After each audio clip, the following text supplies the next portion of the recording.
नमस्ते दोस्तों, सूत्रा of manifest Mantra channel पर आपका एक बार फिर से स्वागत है। आज हम एक दिलचस्प और रहस्यमय विषय पर बात करने जा रहे हैं। आज इस वीडियो में जानेंगे कि यक्षिणी और योगिनी में क्या अंतर है। तो सबसे पहले बात करते हैं यक्षिणी के बारे में।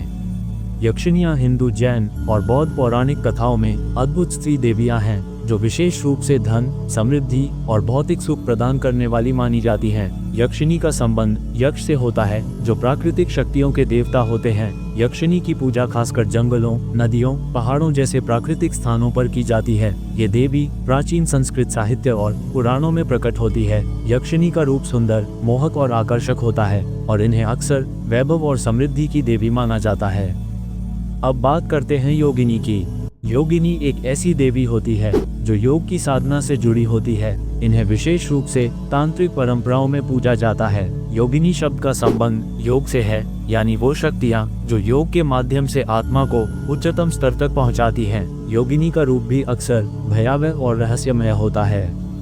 ये देवी अपनी तांत्रिक शक्तियों के लिए प्रसिद्ध होती है और इन्हें एक साधक के आत्मा और मानसिक शक्ति को उत्तेजित करने वाली शक्ति के रूप में देखा जाता है। योगिनियाँ साधक को आध्यात्मिक ज्ञान, शक्ति और सिद्धियाँ प्रदान करती हैं। इन्हें विशेष रूप से तांत्रिक और योग साधना में महत्वपूर्ण माना जाता है।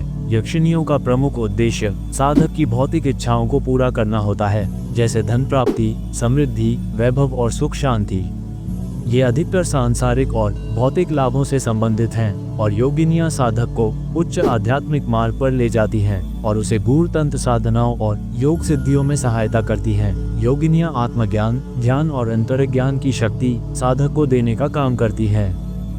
यक्षिणियाँ सुंदर और आकर्षक रूप धारण करती हैं जो साधारण व्यक्ति को मोहित कर सकती हैं। वे अक्सर धन और वैभव का प्रतीक होती हैं। योगिनियाँ साधारण से अधिक अलौकिक रूप धारण करती हैं। उनका स्वरूप साधारण हो सकता है, परंतु वे अत्यंत शक्तिशाली और प्रभावशाली होती हैं। यक्षिणियों की साधना मुख्य रूप से सांसारिक इच्छाओं और लाभों को पाने के लिए की जाती है।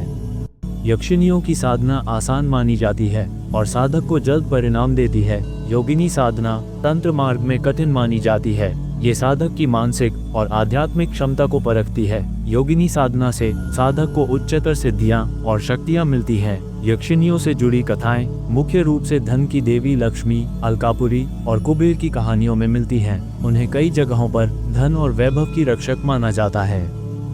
योगिनियों के बारे में कई तांत्रिक ग्रंथों और शैव धर्म की परंपराओं में उल्लेख मिलता है। 64 योगिनियों की पूजा और उनका महत्व प्राचीन भारत की तांत्रिक परंपराओं में मुख्य रूप से मिलता है। यक्षिणियों की पूजा अधिकतर धन प्राप्ति और भौतिक इच्छाओं की पूर्ति के लिए की जाती है। इसमें मंत्र, स्तुति और तांत्रिक साधनाओं का प्रयोग होता है। योगिनियों की पूजा तंत्र साधनाओं के जटिल नियमों के अंतर्गत होती है। ये साधना लंबे समय तक की जाने वाली होती है जो साधक को मानसिक और आध्यात्मिक उन्नति प्रदान करती है। यक्षिणी भारतीय पौराणिक कथाओं और धार्मिक ग्रंथों में उल्लेखित दिव्य स्त्री शक्तियां हैं जिनका संबंध यक्षों से होता है। यक्षिणियां भारतीय धर्मों जैसे हिंदू, बौद्ध और जैन धर्म में महत्वपूर्ण स्थान रखती हैं। उनका इतिहास और उनका विकास विभिन्न धार्मिक और सांस्कृतिक प्रभावों से प्रेरित है। यक्ष और यक्षिणियों का प्राचीनतम उल्लेख वेदों और पुराणों में मिलता है। यक्षों को प्राकृतिक शक्तियों के रूप में माना गया जो जंगलों, नदियों, पर्वतों और खजानों की रक्षा करते थे। यक्षिणियाँ इन यक्षों की संगिनी मानी जाती थीं। यक्ष और यक्षिणियों का संबंध भूमि और प्रकृति की रक्षा करने वाले दैवीय प्राणियों से था। वेदों में यक्षिणियों का विशेष रूप से वर्णन नहीं मिलता, लेकिन पुराणों और रामायण, महाभारत जैसे ग्रंथों में इनका उल्लेख है। इन ग्रंथों में यक्षिणियाँ कुबेर की सहयोगी और उनकी अलकापुरी में रहने वाली दैवी स्त्रियां मानी जाती हैं। बौद्ध धर्म में यक्षिणियाँ विभिन्न स्थानों पर दैवीय शक्तियों के रूप में चित्रित होती हैं। बौद्ध धर्म के ग्रंथों में यक्ष और यक्षिणियों को शक्तिशाली परियों और देवताओं के रूप में देखा जाता है जो बुद्ध धर्म के रक्षक हैं। बौद्ध मूर्तिकला में यक्षिणियों को मंदिरों और स्तूपों की रक्षा करते हुए भी चित्रित किया गया है। जैन धर्म में यक्षिणियों को तंत्र साधनाओं और देवी के रूप में पूजा जाता है। जैन तीर्थंकरों की सुरक्षा करने वाली यक्षिणियाँ प्राचीन जैन मंदिरों में प्रमुख रूप से दिखती हैं। जैन धर्म के अनुसार यक्षिणियाँ तीर्थंकरों की सहायक होती हैं और उनकी सुरक्षा करती हैं।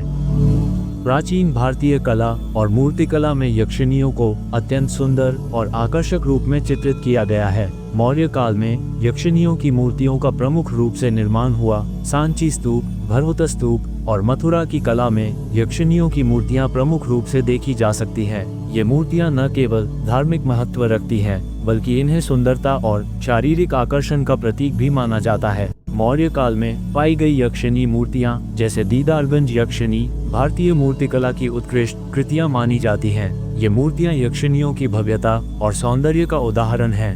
भारतीय तांत्रिक परंपराओं में यक्षिनियों की साधना एक महत्वपूर्ण स्थान रखती है। यक्षिनी साधना मुख्य रूप से तंत्र साधकों द्वारा की जाती है, जो विशेष मंत्रों और अनुष्ठानों के माध्यम से उनकी कृपा प्राप्त करते हैं। यक्षिनियों को धन, समृद्धि और सौंदर्य की देवी के रूप में पूजा जाता है। तांत्रिक साधना में यक्षिनियां साधक को भौतिक इच्छाओं की पूर्ति और आत्मिक संतुलन प्रदान करती है। आधुनिक काल में यक्षिनियों का उल्लेख तांत्रिक साहित्य और साधना से जुड़ी परंपराओं में मिलता है। यक्षिनी साधना अभी भी कुछ क्षेत्रों में प्रचलित है, विशेषकर उन साधकों के बीच जो भौतिक इच्छाओं की पूर्ति के लिए विशेष साधनाओं का अभ्यास करते हैं। यक्षिनी साधना के बारे में कई तांत्रिक ग्रंथों में विस्तार से जानकारी दी गई है। यक्षिनियों का इतिहास भारतीय धार्मिक, सांस्कृतिक और तांत्रिक परंपराओं में गहराई से जुड़ा हुआ है। वे न केवल प्राचीन मूर्तिकला और पौराणिक कथाओं का हिस्सा रही हैं, बल्कि आज भी तांत्रिक साधना में महत्वपूर्ण स्थान रखती हैं। यक्षिनियां धन, समृद्धि और भौतिक सुख की देवी के रूप में पूजी जाती हैं और उनका महत्व भारतीय धार्मिक और सांस्कृतिक धरोहर का अभिन्न अंग है। इन यक्षिनियों की साधना के दौरान सावधानी बरतनी चाहिए, क्योंकि इनकी साधना तांत्रिक विधि पर आधारित होती है। यक्षिनी साधना से धन, ऐश्वर्य और सिद्धियां प्राप्त की जा सकती हैं, लेकिन ये साधना कठिन होती है और एक योग्य गुरु के मार्गदर्शन में ही करनी चाहिए। यक्षिनी को बुलाने की साधना विधि एक तांत्रिक प्रक्रिया है जो विशेष नियमों और अनुशासन के साथ की जाती है। ये साधना अत्यधिक शक्तिशाली मानी जाती है, इसलिए इसे करते समय सावधानी और सही मार्गदर्शन का पालन करना चाहिए। अब जानते हैं यक्षिनी साधना की विधि। सबसे पहले एकांत और पवित्र स्थान का चयन करें, जहां आपको साधना के दौरान किसी प्रकार का विघ्न न हो। साधना का स्थान शांत और सात्विक होना चाहिए। साधना के लिए कंबल का आसन या काले रंग का आसन उपयुक्त माना जाता है। आसन स्थिर हो और बिना किसी विकार के होना चाहिए। भोजपत्र को शुद्ध और साफ स्थान पर रखें। ये तांत्रिक साधनाओं में बहुत महत्वपूर्ण होता है, क्योंकि ये दैवीय ऊर्जा को आकर्षित करने का माध्यम है। भोजपत्र पर लाल चंदन से अनार की कलम द्वारा उस यक्षिनी का नाम लिखें जिसे आप बुलाने या साधना करने जा रहे हैं। साधना के लिए किसी शुभ मुहूर्त का चयन करें, जैसे अमावस्या, पूर्णिमा, ग्रहण, नवरात्रि या कोई विशेष तांत्रिक दिन। रात्रि समय यक्षिनी साधना के लिए उपयुक्त माना जाता है, विशेषकर मध्य रात्रि 12 बजे से 3 बजे तक सबसे प्रभावी माना गया है। भोजपत्र पर यक्षिनी का नाम लिखने के बाद उसे अपने सामने प्रतिष्ठित करें। इसे अपने साधना स्थान पर रखें, जैसे किसी आसन या चौकी पर। अब यक्षिनी का ध्यान करें और पूजन सामग्री जैसे कि फल, फूल, दीपक, धूप, चंदन और नैवेद्य, भोग आदि से उनकी पूजा करें। दीपक में घी का प्रयोग करें और दीप को लगातार जलते रहने दें। यक्षिनी का मंत्र आपके उद्देश्य के अनुसार चुना जाना चाहिए। जिस यक्षिनी की साधना कर रहे हैं उनके नाम से संबंधित मंत्र का चयन करें। मंत्र जाप का संकल्प करें, कम से कम 10,000 जाप और यदि संभव हो तो 1 लाख मंत्र जाप का लक्ष्य रखें। उदाहरण के लिए, यदि आप कमला यक्षिनी की साधना कर रहे हैं तो मंत्र होगा ओम ह्रीं श्रीं कमलाय नमः।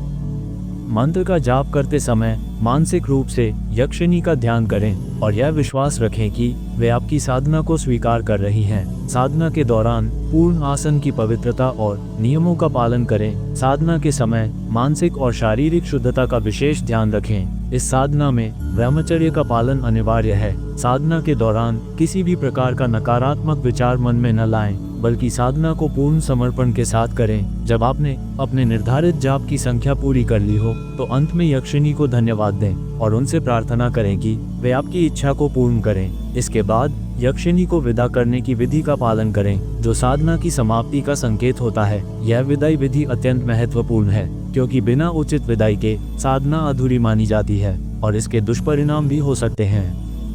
यक्षिनी साधना के बाद साधक को सावधान रहना चाहिए। यक्षिनियां अत्यधिक शक्तिशाली होती हैं और यदि साधना सही तरीके से नहीं की गई या लापरवाही हुई तो इसके विपरीत परिणाम हो सकते हैं। साधना के दौरान या उसके बाद कोई भी अनुभव या संकेत मिलने पर उस पर ध्यान दें और उचित मार्गदर्शन प्राप्त करें। यक्षिणी साधना एक गंभीर तांत्रिक प्रक्रिया है जिसे सही तरीके से करने पर भौतिक इच्छाओं की पूर्ति और आत्मिक उन्नति प्राप्त होती है। इस साधना में नियम, अनुशासन और गुरु के मार्गदर्शन का पालन अत्यंत महत्वपूर्ण होता है। तो दोस्तों, 64 योगिनियों का रहस्यमयी इतिहास और संपूर्ण जानकारी के लिए ज्वाइन पर क्लिक करें। ऐसा करने से आप इस चैनल के सदस्य बन जाएंगे, जिसके माध्यम से आपको संपूर्ण यक्षिणी साधना, योगिनी साधना एवं अप्सरा साधना की जानकारी मिलेगी तथा सदस्य बनने के बाद आपको सिद्धमाला एवं बीज मंत्र भी मिलेगा, जिससे आपकी साधना बेहद आसान हो जाएगी।